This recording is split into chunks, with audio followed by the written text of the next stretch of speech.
Pagbukas ng pinto ng apartment na ito sa Maynila, You are under arrest.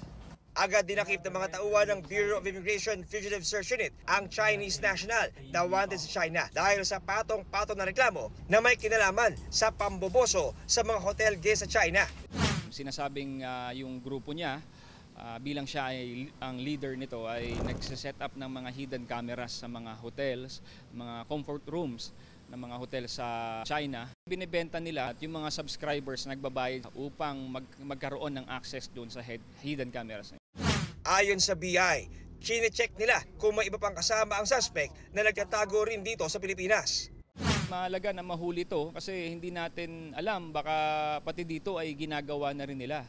Bukod sa pagkapatiport sa naarestong fugitive pabalik ng China, ay nakatakda ring eksaminin ang mga nakumpiskang gadget mula sa suspect para makita kung gaano kalawak ang kanyang naging operasyon. Para sa GMA Integrated News, John Consulta, nakatutok 24 oras.